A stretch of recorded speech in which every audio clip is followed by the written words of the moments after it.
Premièrement, les 24 anciens. La Bible décrit des multitudes d'êtres qui ont intrigué de nombreuses personnes au fil des années. Mais qui sont ces 24 anciens? Au-delà de notre compréhension et perception, il existe une salle du trône magnifique au ciel, rayonnante de lumière et de puissance divine. Ce lieu est extraordinaire. C'est là que réside l'être le plus puissant de l'univers.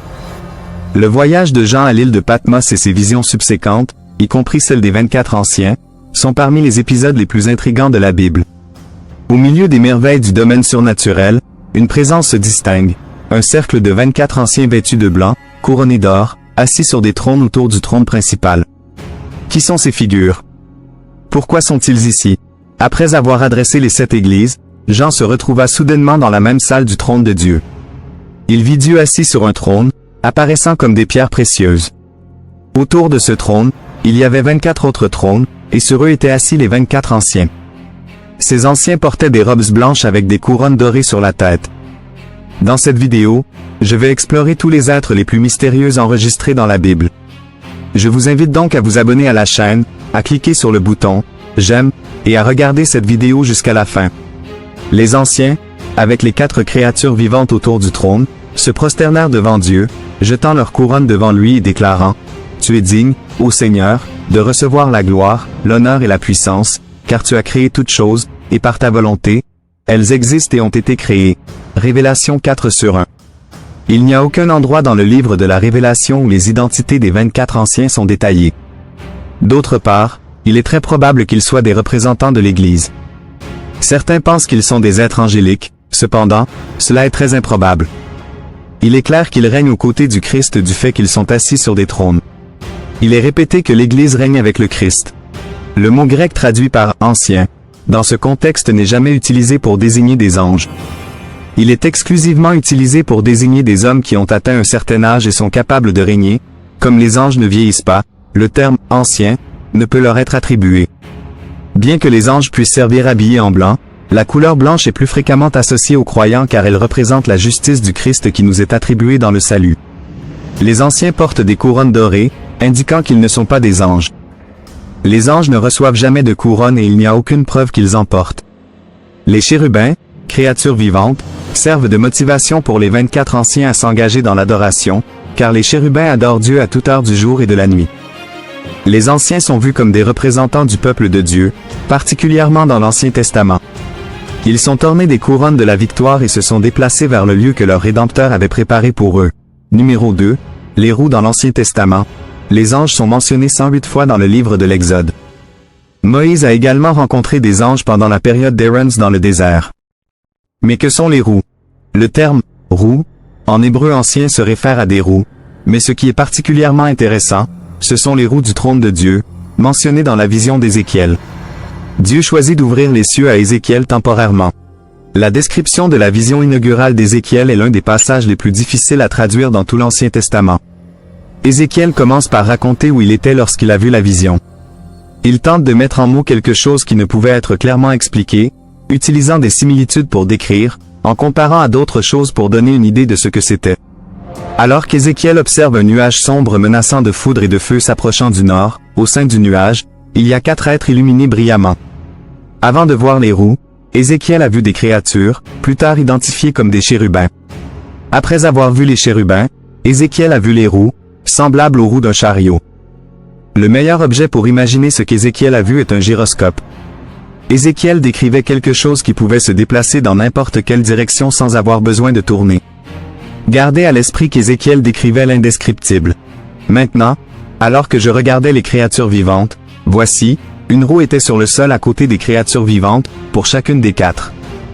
L'apparence de la roue et son ouvrage étaient comme du topaz étincelant, et toutes les 4 avaient la même forme. Leur apparence et ouvrage étaient comme si une roue avait été à l'intérieur d'une autre roue. Lorsqu'elles se déplaçaient, elles allaient dans n'importe laquelle de leurs 4 directions sans se tourner lorsqu'elles se déplaçaient. Quant à leurs jantes, elles étaient hautes et impressionnantes, et les jantes des 4 étaient pleines d'yeux tout autour. Lorsque les créatures vivantes se déplaçaient, les roues se déplaçaient avec elles et lorsque les créatures vivantes s'élevaient de la terre, les roues s'élevaient également. Partout où l'esprit voulait aller, elles allaient dans cette direction, et les roues s'élevaient à côté d'elles, car l'esprit des créatures vivantes était dans les roues. Chaque fois qu'elles se déplaçaient, et chaque fois qu'elle s'arrêtait, elle s'arrêtait. Et chaque fois qu'elle s'élevait de la terre, les roues s'élevaient à côté d'elle, car l'esprit des créatures vivantes était dans les roues. Ézéchiel resta constant parmi les roues et les chérubins. Partout où les chérubins allaient, les roues allaient. Il rapportait que l'Esprit de Dieu se manifestait dans tout ce qui se passait. Ézéchiel percevait également l'omniscience de Dieu. Les multiples yeux qu'il voyait représentaient la conscience complète de Dieu, qui voit et sait tout. Ce grand livre commence par une vision dans laquelle Ézéchiel reçoit une révélation de Dieu sur des figures angéliques. Dans cette vision, Dieu appelle le prophète à être son porte-parole et veilleur pour les exilés hébreux. Cette vision est la première de 4 dans le livre et peut être difficile à visualiser ce qu'Ézéchiel a vu ou exprimé, les scènes d'une connaissance exceptionnelle et d'une intelligence. Les Ophanimes sont également mentionnés de manière similaire dans Ézéchiel 10. Ézéchiel devait comprendre que le chariot ou trône chariot de Dieu était en mouvement. L'image peut sembler bizarre au lecteur moderne, mais il convient de rappeler que ceci est une expérience visionnaire et que les caractéristiques surréalistes peuvent prédominer sur le réalisme. Imaginez un terrifiant éléphant africain de 5 tonnes courant vers vous avec sa trompe étendue, les yeux dilatés et les jambes massives martelant la terre. Il n'y a rien entre vous et lui, à part de l'herbe plate, et votre cœur bat à tout rompre. Comment échappez-vous? Que faites-vous?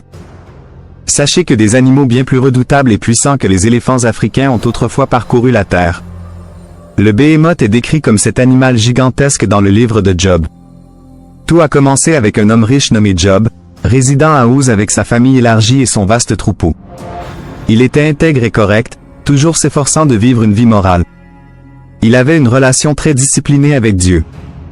Dieu vante les vertus de Job à Satan, mais Satan argumente que Job est juste seulement parce que Dieu l'a béni. Satan défie Dieu en disant que si on lui donnait le feu vert pour infliger des souffrances, Job changerait et maudirait Dieu. Dieu permet à Satan de tourmenter Job pour tester cette affirmation audacieuse, mais empêche Satan de prendre la vie de Job. Job reçoit 4 rapports en un jour, chacun informant que ses moutons, serviteurs et 10 enfants sont morts à cause d'envahisseurs, de voleurs ou de catastrophes naturelles. Au milieu de ses souffrances, Job déchire ses vêtements et se rase la tête, mais dans ses prières, il continue de louer Dieu. Satan réapparaît au ciel, et Dieu lui donne une autre chance de prouver la valeur de Job en le testant encore. Job maudit son anniversaire, comparant la vie et la mort à la lumière et aux ténèbres. Il souhaite n'avoir jamais été né et que sa naissance ait été voilée dans l'obscurité, estimant que la vie ne fait qu'ajouter à son agonie. Il se demande pourquoi Dieu évalue les gens sur leurs actions, alors que Dieu peut rapidement amender ou pardonner leurs actions. Job est perplexe sur la manière dont un être humain peut pleinement satisfaire la justice de Dieu, étant donné que les voies de Dieu sont mystérieuses et au-delà de la compréhension humaine. Job est amené à son point de rupture par l'épreuve et en conséquence, devient rancunier, anxieux et terrifié. Il déplore l'injustice de Dieu en laissant prospérer les gens méchants tandis que lui et de nombreux autres hommes honnêtes souffrent. Job veut confronter Dieu et protester, mais il ne peut physiquement trouver Dieu. Il pense que la sagesse est cachée à l'humanité mais résout de la poursuivre, craignant Dieu et évitant le mal. Finalement, Dieu décide d'intervenir. À plusieurs occasions, Job a prié Dieu pour avoir une conversation avec lui, et son souhait a été exaucé. Les occasions où Dieu communique avec Job se produisent au milieu d'une tempête. Il y a beaucoup d'humour dans la manière dont Dieu s'adresse à lui. Dieu rappelle à Job qu'il est le créateur de tout, en parcourant son activité magnifique de création et de maintien du monde, demandant à Job s'il pourrait accent égaler ce travail. Il termine en demandant si Job est capable de jugement, lui disant qu'il est présomptueux de croire que Dieu devrait s'expliquer à lui. Job est amené à se sentir très petit. Finalement, Job répond « Je suis indigne, comment puis-je vous répondre? Je mets ma main sur ma bouche. J'ai parlé une fois, mais je n'ai plus de réponse, 2 fois, mais je ne dirai plus rien. » Dans la deuxième ronde, Dieu ne parle pas de lui-même comme le Créateur, mais de ses créatures. Le discours est à nouveau rempli d'humour. Il interroge Job sur le Béhémoth, comme si ces bêtes fantastiques détenaient les réponses à des questions de vie significatives. « Regarde maintenant le Béhémoth, que j'ai fait avec toi. Il mange de l'herbe comme un bœuf. Vois, sa force est dans ses reins et sa puissance dans les muscles de son ventre. Il remue sa queue comme un cèdre, les nerfs de ses cuisses sont entrelacés. Ses os sont comme des tubes de bronze, ses membres comme des barres de fer. C'est le premier des chemins de Dieu, seulement celui qui l'a fait peut l'approcher avec son épée. » Auparavant, l'accent était davantage mis sur le mystère de la création animale, Mais maintenant l'accent a été déplacé vers la crainte et encore la magnificence des créations de Dieu. L'identité du Béhémoth est l'une des rares créatures bibliques dont les historiens ont longuement débattu. La communauté académique essaie encore de parvenir à un consensus sur de nombreux aspects de cette créature, mais ils savent deux choses. Elle était énorme et avait un nombril. La preuve d'un nombril montre qu'il ne s'agit pas d'un animal ovipare. Dieu semble se délecter en décrivant la merveille de cette créature extraordinaire, soulignant sa taille, son appétit et ses comportements en cours de route. L'image est claire. Si Job ne peut rivaliser avec sa créature compagne, comment pourrait-il rivaliser avec le Dieu qui a créé le Béhémoth? Le mot hébreu pour Béhémoth a la même forme que le pluriel du mot hébreu bima, qui signifie bête. Il est possible qu'une telle bête ait parcouru la terre avec les gens. Était-ce le Béhémoth un hippopotame? Beaucoup de gens pensent que Dieu avait à l'esprit ce que nous appelons un hippopotame, l'un des animaux terrestres les plus grands, les plus puissants et les plus dangereux au monde. L'hippopotame était définitivement connu à l'époque biblique, en particulier en Égypte. Les Romains ont réduit leur population en raison des dommages qu'ils causaient aux cultures. Bien que l'on appelle l'hippopotame un cheval de rivière, l'hippopotame est plus étroitement lié aux cochons qu'aux chevaux. La mâchoire ouverte d'un hippopotame fournit une image impressionnante. Ou était-ce le Béhémoth un éléphant? Selon la plupart des apologètes bibliques, le Béhémoth en hébreu fait référence à une bête à 4 pattes, qu'ils croient être un éléphant. Ceux qui favorisent les hippopotames le font parce que Job 40/23 parle de la créature avec une énorme bouche buvant le Jourdain qui se précipite. D'après le verset 19, il semble que la créature décrite dans l'histoire de Job était trop grande pour que les gens de l'époque la vainquent. Ces descriptions ne peuvent pas être attribuées à un animal actuel. Tout au long de l'histoire enregistrée, les humains ont chassé et tué des éléphants et les ont domestiqués à diverses fins, telles que le travail et la guerre. Lorsque le livre de Job décrit le Béhémoth comme le premier des chemins de Dieu, si puissant que seul celui qui l'a fait peut s'approcher avec son épée, ce n'était pas une exagération. Le Léviathan, comparé à la puissance terrifiante et incontrôlable du Léviathan, la fierté et la grandeur de l'homme ne sont rien dont on puisse se vanter. L'homme est plus humble en présence de Dieu, et c'est le point essentiel. Ni Job, ni personne d'autre n'a le droit de critiquer l'œuvre de Dieu. Le Léviathan est une créature aquatique de grande taille de quelque sorte. La Bible le décrit comme une bête redoutable avec une férocité et une grande puissance monstrueuse. Le mot hébreu pour Léviathan a pour racine le sens de « enroulé » ou « tordu ». Isaïe 27/1 parle du Léviathan. En ce jour-là, le Seigneur avec son épée dure, grande et forte, punira Léviathan le serpent rapide, Léviathan le serpent tordu, et il tuera le dragon qui est dans la mer. Quel que soit ce monstre marin, sa force et sa nature sauvage étaient bien connues. Les bêtes marines glorifiées par Dieu, l'Ancien Testament contient plusieurs mentions du Léviathan. Selon la plupart de ces passages, le Léviathan est une créature réelle que les gens connaissaient, bien qu'ils gardaient leur distance et la connaissaient de réputation, et non de vue. Dans le psaume 104/25-26, Dieu est loué comme celui qui a créé l'habitat pour le Léviathan afin de combattre l'image gonflée de Job de lui-même. Dieu voulait démontrer à cet homme combien il était petit dans le grand schéma des choses, utilisant Job comme un exemple. Job 41 donne le plus de détails sur le Léviathan en tant que créature marine réelle. Dans ce chapitre, Dieu décrit le Léviathan en soulignant la taille, la force et la férocité de l'animal. Peux-tu tirer le Léviathan avec un hameçon, ou lui lier la langue avec une corde? Peux-tu mettre un jonc dans ses narines, ou percer sa mâchoire avec un crochet? Continuera-t-il à te supplier, ou te parlera-t-il avec douceur? Fera-t-il une alliance avec toi pour que tu le prennes comme esclave pour toujours? Peux-tu jouer avec lui comme avec un oiseau, ou l'attacher pour amuser tes jeunes filles? Cette créature a été mentionnée pour la première fois dans Job 3/8. Que ceux qui maudissent les jours maudissent ceux qui sont prêts à réveiller Léviathan. Dans ce contexte, Job se réfère à la manière dont les marins et les pêcheurs maudissaient la créature menaçante connue sous le nom de Léviathan. De la même manière, avec une émotion intense, Job maudissait le jour de sa naissance. Généralement, Léviathan est considéré comme un monstre marin mythique ou un dragon qui terrorise les marins et les pêcheurs. Cependant, dans le contexte de Job 41, Dieu ne semble pas considérer Léviathan comme mythique. Il existe des opinions divergentes sur la description du Léviathan. Certains suggèrent qu'il pourrait s'agir d'un dinosaure ancien, semblable à un dragon, qui aurait pu survivre jusqu'à l'époque de Job, ou rester dans la mémoire humaine, servant d'exemple pour Dieu à se référer. D'autre part, certains croient que le Léviathan est simplement un puissant crocodile. Dans ce contexte, le but de Dieu en fournissant à Job ce compte-rendu du Léviathan était de démontrer à Job à quel point il est impuissant face à cette créature. Il n'y a rien que Job puisse faire pour arrêter cette puissante créature. Job n'a aucune chance.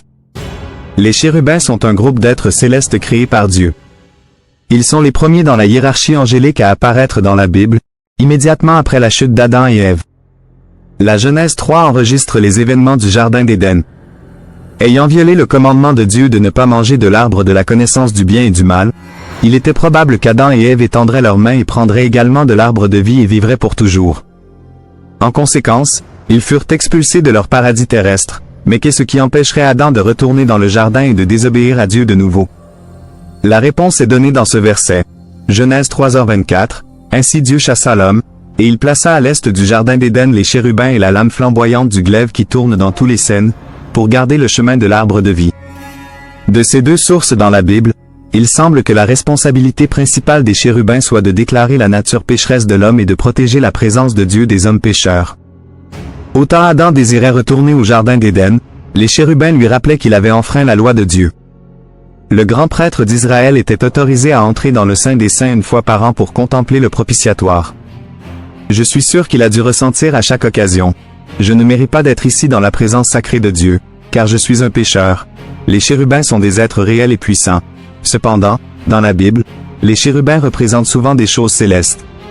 Ils ont été intégrés dans la conception de l'arche de l'Alliance et du tabernacle sur l'ordre de Dieu. Les chérubins montrés dans Ézéchiel 10 n'ont pas seulement des ailes et des mains mais sont également pleins d'yeux, entourés de roues dans les roues. Ézéchiel peint également un ton sombre dans le chapitre 10. Les chérubins faisaient plus que protéger le lieu le plus saint de Dieu des personnes qui n'avaient pas le droit d'y être.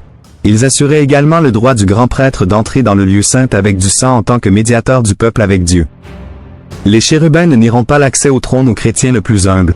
Ils nous assurent que nous pouvons venir avec audace grâce à l'œuvre de Christ sur la croix. Le voile dans le temple a été déchiré. L'étoile du matin. Le livre d'Isaïe 14 nous introduit à un être connu sous le nom de Lucifer. Lucifer signifie littéralement « porteur de lumière ». En latin, le mot est traduit par « étoile du matin » en hébreu.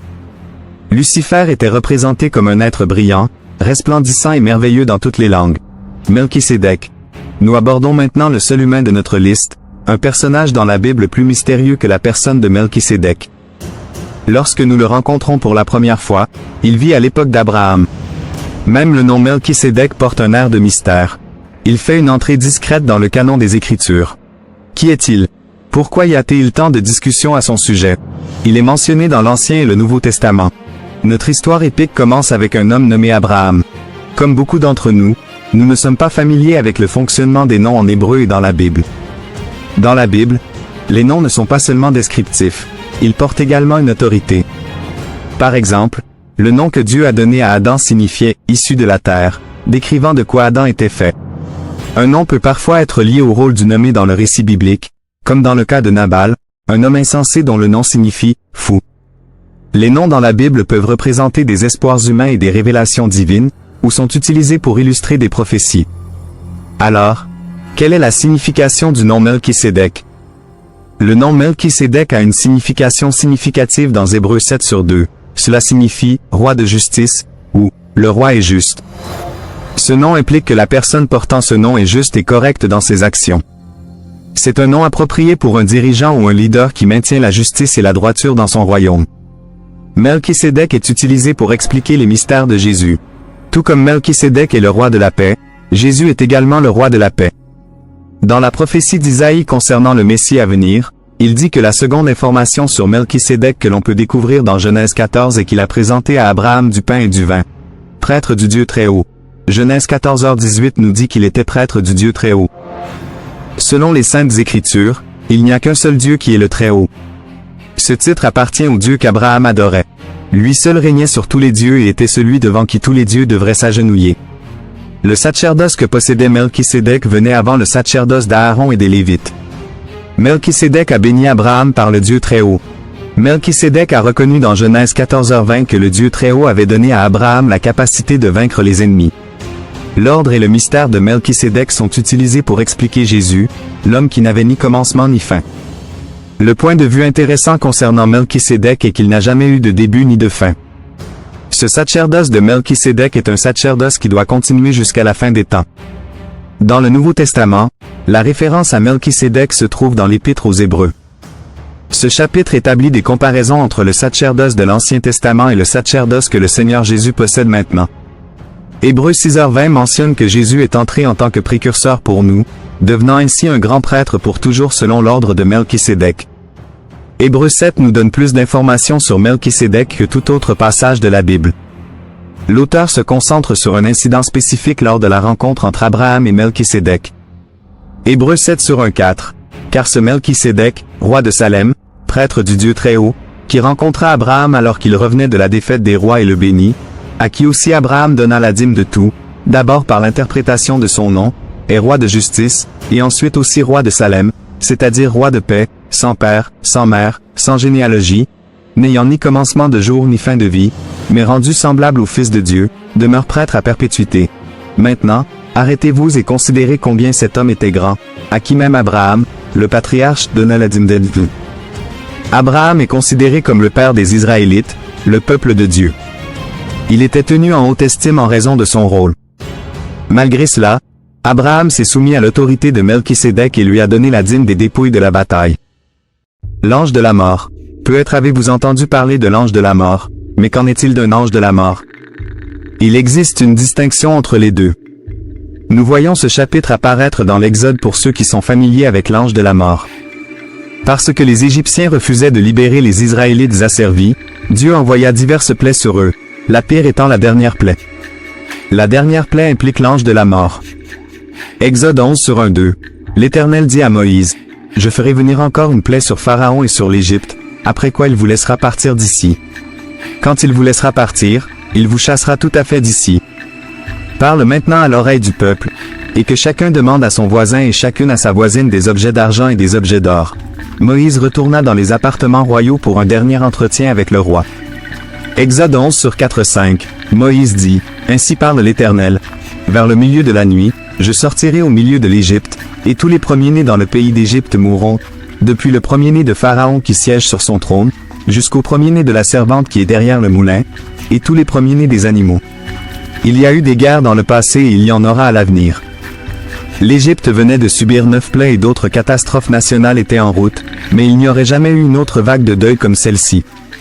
Comme dans les précédents désastres, la population hébraïque serait épargnée. Il y aura une sortie, je visiterai l'Égypte, dit Dieu. Ce soir-là, je pénétrerai dans chaque maison où il n'y a pas de sang sur la porte, mais il y aura du sang sur les portes de mon peuple et ils seront accent aigu PARGNE accent aigu S. Cette nuit-là, l'histoire fut faite parce que les gens croyaient en l'homme de Dieu et suivaient le plan de Dieu. En conséquence, le Seigneur leur dit que Pharaon refusait de se conformer et, par conséquent, exposait lui-même et son peuple à la colère du Seigneur.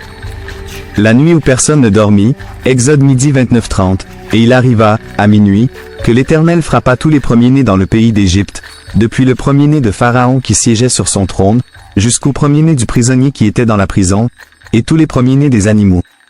Pharaon se leva la nuit, lui et tous ses serviteurs, et tous les Égyptiens. Et il y eut un grand cri en Égypte, car il n'y avait pas une maison où il n'y eut quelqu'un de mort. Il accomplit sa parole. L'ange destructeur n'épargna personne qui n'était pas préparé, pas même le roi. Les doigts froids de la mort tourmentaient comme une affreuse affliction, mais ils ne touchaient aucun du peuple de Dieu. La parole de Dieu nous dit qu'il n'y avait pas une résidence en Égypte où quelqu'un n'était pas mort. Réfléchissez-y, quelle nuit choquante ce fut. Mon esprit ne peut pas pleinement concevoir cette nuit où une grande multitude marchait dans les rues vers la frontière, tandis que les lamentations et les cris des Égyptiens en deuil résonnaient dans l'obscurité. L'ange de la mort est un autre nom pour l'ange destructeur. Dieu a utilisé des êtres angéliques, des messagers célestes d'une certaine sorte, à diverses occasions pour apporter un jugement sur les pécheurs sur terre. Cet être est désigné comme un ange destructeur dans diverses traductions bibliques. Il n'existe aucune preuve biblique claire qu'un seul ange ait été désigné comme un ange destructeur ou un ange de la mort. Le plus que nous pouvons dire est que les références à un ange destructeur dans la Bible se réfèrent à un être céleste ou à des êtres qui sont venus détruire ceux sous le jugement de Dieu. Au lieu de « destructeur », certaines traductions utilisent « ange de la mort ». Dans Hébreux 11h28, cet être est désigné comme le destructeur des premiers-nés. Étonnamment, Le texte hébreu original d'Exode midi 23 ne mentionne pas un ange, déclarant simplement que le destructeur, celui qui cause du tort ou celui qui inflige des dommages, tuera les premiers-nés de l'Égypte. Le psaume 78 décrit les plaies en Égypte et les résume comme le déchaînement d'une bande d'anges destructeurs. Le mot hébreu pour ange est utilisé ici, mais il ne fait pas référence à un ange spécifique. Dieu a également envoyé un ange destructeur, un messager céleste qui a apporté la destruction pour juger les Israélites à la suite du péché de David en recensant le peuple. Du matin jusqu'à la fin du temps imparti, l'Éternel envoya une plaie sur Israël, et 70 000 personnes moururent. Lorsque l'ange étendit sa main pour détruire Jérusalem, l'Éternel se repentit du désastre et dit à l'ange qui affligeait le peuple, « Assez, retire ta main. » L'ange de l'Éternel se tenait alors à l'air d'Aravna le Jébusien. Lorsque David vit l'ange frapper le peuple, il dit à l'Éternel, « J'ai péché. » Les séraphins, que sont les séraphins? Les séraphins sont des êtres divins créés par Dieu pour le servir et l'adorer. Ces créatures angéliques à 6 ailes sont constamment présentes au trône de Dieu. Le prophète Isaïe nous dit que les séraphins sont des anges brûlants à 6 ailes qui entourent Dieu alors qu'il est assis sur son trône exalté et qu'ils adorent Dieu continuellement. Isaïe 6. Les séraphins lui rendent également service et agissent comme ses agents de purification, comme le montre la purification des péchés d'Isaïe avant qu'il ne commence son ministère prophétique. Le terme « séraphin » apparaît dans la Bible uniquement dans Isaïe chapitre 6. Isaïe 6 est le seul passage de la Bible qui utilise le terme « séraphin », qui signifie « les brûlants ». Isaïe décrit sa vision intense de la cour céleste de Dieu dans ce chapitre biblique. Le prophète a spécifiquement vu Dieu assis sur un trône exalté, entouré d'anges volants connus sous le nom de séraphins. L'implication est que ces anges assistants sont ravis par Dieu. Les séraphins semblent être humains, car Isaïe les décrit avec des visages, des mains et des voix. Isaïe 6:1-2. L'année de la mort du roi Osias, je vis le Seigneur assis sur un trône très élevé, et les pans de sa robe remplissaient le temple. Au-dessus de lui se tenaient les séraphins. Chacun avait 6 ailes. Avec 2 il couvrait son visage, avec 2 il couvrait ses pieds, et avec 2 il volait. Ces anges peuvent apparaître comme des flammes brûlantes. Le terme séraphin dérive du verbe hébreu saraph, qui signifie littéralement brûler par le feu ou plus spécifiquement détruire par le feu. Le nom pourrait également faire allusion à la fonction des séraphins en tant qu'agents de purification. Dieu a créé les séraphins comme des créatures sans péché, mais ils ne doivent pas être confondus avec Dieu. L'importance de la proximité des séraphins avec Dieu, combinée à leur louange révélatrice, ne peut être sous-estimée. Lorsque les séraphins disent « Toute la terre est pleine de sa gloire », ils donnent un compte-rendu de première main de ce qui vient de l'apex du ciel. Nous pouvons voir, depuis la perspective surnaturelle des séraphins, que la gloire de Dieu est infinie, d'une valeur indescriptible, et si puissante qu'elle ne peut être contenue dans un seul royaume.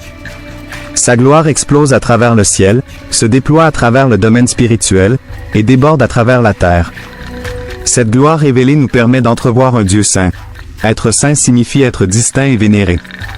Cette invocation triplée du mot « saint » pour décrire la nature sacrée de Dieu apparaît seulement 2 fois dans la Bible, les 2 fois par des anges. Si quelqu'un est transporté en vision au trône de Dieu et si les séraphins purs et saints montrent un tel respect en présence du Seigneur, combien plus devrions-nous, créatures pécheresses, nous approcher de lui avec révérence. Le respect des anges pour Dieu devrait nous rappeler notre propre arrogance lorsque nous entrons à la hâte dans sa présence, comme nous le faisons souvent, parce que nous ne comprenons pas sa sainteté. Dans la vision de l'Apocalypse 4 de Jean, la vision du trône de Dieu était similaire à celle d'Isaïe, en révérence et en émerveillement. Les créatures vivantes rassemblées autour du trône s'exclamaient « Saint, Saint, Saint est le Seigneur Dieu Tout-Puissant ». Les séraphins ont également servi Dieu et agi comme ses agents de purification. Lorsqu'Isaïe a pris conscience du céleste séraphin se couvrant devant Dieu pour admettre leur indignité devant le Seigneur, il est devenu conscient de son propre péché mortel et a craint pour sa vie. À ce moment-là, l'un des séraphins a pris une braise vive avec des pinces de l'autel, l'a apportée à Isaïe et l'a touchée à ses lèvres. Le séraphin a rassuré Isaïe que sa culpabilité avait été enlevée et son péché expié à la suite de cet acte. Les démons sont des êtres personnels. Il est clair que les démons possèdent des attributs de personnalité. Tant le Christ que les démons eux-mêmes utilisent des pronoms personnels comme « je »,« moi » et « toi » lorsqu'ils se réfèrent les uns aux autres. L'esprit démoniaque à l'intérieur de l'homme possédé, et non l'homme lui-même, était responsable de la possession démoniaque. La possession démoniaque se produit lorsqu'un esprit réside à l'intérieur d'un corps humain et manifeste sa propre personnalité à travers la personnalité du corps hôte. Des pratiques supposément inoffensives telles que l'occultisme, le spiritisme et autres ouvrent la porte à la tromperie pour les croyants et un réel danger démoniaque pour les non-croyants. Les gens s'engagent souvent dans l'occultisme ou des choses démoniaques parce que quelque chose semble fonctionner. Malheureusement, ce n'est pas quelque chose en action, mais quelqu'un en action, un esprit démoniaque. On peut dire que les démons souhaitent occuper des corps pour la même raison qu'un vandale veut une bombe de peinture. Un corps est une arme qu'ils peuvent utiliser pour attaquer Dieu. Les démons attaquent aussi les hommes parce qu'ils méprisent l'image de Dieu chez l'homme, alors ils essaient de défigurer cette image, rendant l'homme répugnant. Les démons ont le même objectif chez les chrétiens, c'est-à-dire ruiner l'image de Dieu, mais leurs tactiques sont limitées en ce qui concerne les chrétiens. Les esprits démoniaques ont été désarmés par l'œuvre de Jésus sur la croix, bien qu'ils puissent tromper les chrétiens, les piégeant avec l'incrédulité. Les démons ont également des noms personnels. Jésus a demandé aux démons, « Quel est ton nom ?» Luc 8h30. Jésus a probablement demandé le nom du démon pour comprendre l'étendue du problème, sachant que l'homme était rempli de nombreux démons, pas seulement un. Il convient de noter que « Légion » n'est pas un nom. C'était un accent aigu évasif, menaçant et intimidant. Parler et communiquer démontrent la personnalité. Les démons ont parlé avec le Christ, et le Christ a parlé avec les démons. Ils l'ont supplié de ne pas les envoyer dans l'abîme. Les démons habitant cet homme ne voulaient pas être emprisonnés dans l'abîme, qui est le puits sans fond décrit dans Apocalypse 9/1, apparemment un lieu de confinement pour certains esprits démoniaques. Les démons exerçaient la volonté et faisaient appel au Christ pour ne pas les jeter dans l'abîme, mais plutôt leur permettre d'entrer dans les cochons. L'autorité du Christ sur eux est essentiellement une demande de sa volonté sur la leur, un commandement qu'ils devaient obéir. Les démons ont de l'intelligence. Ils étaient conscients de l'identité du Seigneur Jésus. L'un d'eux a reconnu Paul et le ministère qu'il dirigeait à une fille esclave. L'Esprit lui permettait également de discerner des informations confidentielles à travers la divination ou la clairvoyance, Actes 16h16-17. Les démons sont des êtres spirituels. Ils sont des esprits désincarnés, complètement dépourvus de toute forme matérielle. Les démons appartiennent au domaine spirituel, et leur seule manifestation est les problèmes qu'ils causent. Certains sont plus maléfiques que d'autres. La Bible parle de degrés de méchanceté parmi les démons. Jésus a dit qu'il chassait un démon lorsque le démon est sorti. La parole de Dieu nous dit que, bien que Satan avait lié les gens, Jésus a révélé son autorité en surmontant ses forces maléfiques, libérant les captifs et partageant le butin de Satan. Numéro 10, Lucifer. Une personnalité appelée Lucifer apparaît dans Isaïe 14. La racine latine de Lucifer signifie « porteur de lumière », tandis que la traduction hébraïque est « étoile du matin ». Lucifer était dépeint comme un être radiant, brillant et majestueux dans toutes les langues. Il était l'un des anges principaux de Dieu, aux côtés de Michel et Gabriel, dans les armées célestes de Dieu. Cependant, à un moment donné, Lucifer a fait une grave erreur, il a défié Dieu. Luc 10h18, il leur dit « Je voyais Satan tomber du ciel comme un éclair. En tant que maître de la calomnie ou de la diffamation, il continue de chercher à saper diverses formes d'autorité que Dieu a établies, tant dans l'Église que dans le monde. Lorsque Lucifer a été expulsé du ciel, il n'a pas arrêté sa rébellion, mais a continué à établir son propre royaume en opposition au royaume de Dieu. Le cœur de Lucifer s'est enorgueilli à cause de sa beauté, et c'était la raison pour laquelle il a été expulsé de la montagne de Dieu. Quelle était la motivation initiale de Lucifer? Quel était le péché originel? L'orgueil. Le péché originel a été commis au ciel, pas sur terre. Ce n'était pas l'ivresse, ni l'adultère, ni même le mensonge. C'était une question d'orgueil. C'est toujours le péché le plus mortel. Beaucoup de fidèles n'imagineraient jamais commettre l'adultère ou se saouler, mais ils sont facilement séduits par l'orgueil sans reconnaître à quel point il est nocif. Lucifer était si beau qu'il s'enorgueillissait de lui-même. Son orgueil a achevé la transformation de Lucifer en Satan. Dieu avait donné à Lucifer son pouvoir, son autorité, sa beauté et sa sagesse, mais l'attitude erronée de Lucifer a transformé ses dons en instruments de sa propre destruction. Je suis choqué de réaliser que des hommes et des femmes, appelés et équipés par Dieu, font encore aujourd'hui la même erreur tragique que Lucifer. Isaïe 14h12-15 examine les motifs derrière la rébellion de Lucifer. Le désir de Lucifer était d'être au même niveau que Dieu. Il s'imaginait tellement intelligent, beau et majestueux qu'il pensait pouvoir être Dieu. Selon les Écritures, Lucifer a sapé la loyauté d'un tiers des anges de Dieu et les a entraînés dans sa rébellion et sa chute. Les érudits bibliques conviennent généralement que Lucifer était responsable de l'orchestration du culte au ciel. Il était un maître musical qui continue à utiliser la musique pour enchanter les gens aujourd'hui. Lucifer était responsable du sanctuaire de Dieu au ciel, chargé des services religieux. Il était le chérubin qui couvrait le lieu où la présence de Dieu était manifestée. Il était responsable de la musique, il était un artiste, il avait beaucoup de succès, puis il s'est rebellé et est tombé. L'orgueil, les lignes de bataille sont tracées. Il a été expulsé de la présence de Dieu après s'être enorgueilli de sa sagesse et de sa beauté, et après avoir ourdi sa rébellion contre Dieu. Ses anges traîtres ont également été expulsés avec lui. Lucifer était peut-être la créature la plus sage et la plus belle de toutes les créatures de Dieu, mais les Écritures disent que son cœur s'est enorgueilli. La chute de Lucifer, Satan, l'ange déchu, ennemi de Dieu et de l'homme, a riposté. Il avait une inimitié particulière contre l'homme pour deux raisons. Premièrement, il pouvait attaquer l'image de Dieu chez l'homme, car l'homme représentait visiblement Dieu pour le reste de la création.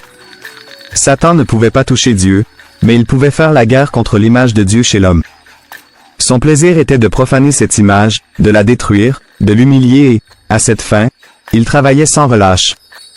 L'action de Satan visait à défigurer et à dégrader l'image de Dieu chez l'homme, cherchant à détruire non seulement l'image physique, mais aussi le caractère moral et spirituel qui reflète Dieu. Satan a une haine spéciale pour les chrétiens car, à travers eux, l'image de Dieu est restaurée et reflétée dans le monde. Sa stratégie est de tenter de corrompre et de détourner les chrétiens de leur chemin, cherchant à affaiblir leur foi et à compromettre leur témoignage. En réponse à la chute de Satan, Dieu n'est pas resté passif. Il est intervenu en envoyant Jésus-Christ, l'expression parfaite de son image, pour racheter et restaurer l'humanité. Par la vie, la mort et la résurrection du Christ, il y a le salut et l'opportunité d'être transformé à l'image de son Fils. Cette transformation est un processus continu dans la vie chrétienne, où nous sommes progressivement façonnés à la ressemblance du Christ. Cela se produit lorsque nous nous soumettons à l'Esprit Saint et vivons selon les enseignements du Christ. En faisant cela, nous reflétons plus clairement et brillamment l'image de Dieu dans un monde désespérément besoin de sa lumière et de sa vérité. Satan, conscient qu'il ne peut pas détruire Dieu, dirige sa fureur et sa tromperie contre l'humanité, essayant de détourner les gens de Dieu et de la vérité de l'Évangile. Cependant, la victoire finale appartient à Dieu. Par le sacrifice de Christ sur la croix, Satan a été vaincu, et ceux qui placent leur foi en Christ ont la promesse de la vie éternelle et de la restauration complète à l'image de Dieu. Ce conflit spirituel continu entre le bien et le mal, entre Dieu et Satan, est un thème central dans le récit biblique. Il nous rappelle l'importance de rester fidèle à Dieu et de résister aux tentations et aux tromperies de Satan, sachant qu'en Christ, nous avons la victoire et la promesse d'un avenir glorieux avec Dieu.